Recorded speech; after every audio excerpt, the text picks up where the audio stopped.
د افغان ځانګړو ځواکونو بله اتلولي او تازه میړانه.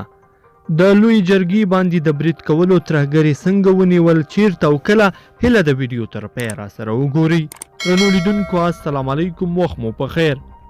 د افغانستان د سرګر ادارې ځانګړو ځواکونو د مشورتي لوی جرګې په 3 ورځو کې د داعش ډلې 14 نظامي اهداف چې غوښتلې د لوی جرګې تالار په نښه کړي شنډ کړي دي. یوې موثقې امنیتي سرچینې د نوم نه ښودلو په شرط صیحون ورځپاڼې ته څرګنده کړه چې له داعش ډلې سره حقاني شبکې په مشترک ډول کار کاوه او غوښتلې چې د لوی جرګې تالار په توغندیو وولي. د سرچینې په خبره داعش ډلې غوښتل د کابل ولایت له مختلفو سیمو څخه عیار کړي راکټونه په لوی جرګې وتغوي چې د ملي امنیت د افراطي هڅو په پایله کې یې بریدونه شنډ کړای شوی.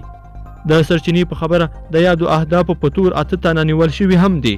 سرچینه وایي دې اهدافو کې موټر بمونه هم شاملو چې غوښتلې له جرګې د راوتلو پر مهال پر ملکي خلکو چاودنه ورکړي.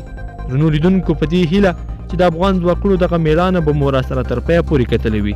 که مو دا ویډیو خوښه شوې ویډیو لایک کړئ، د سره او چینل د سره ضرور سبسکرایب کړئ. تر بلې ویډیو پورې ښه وخت.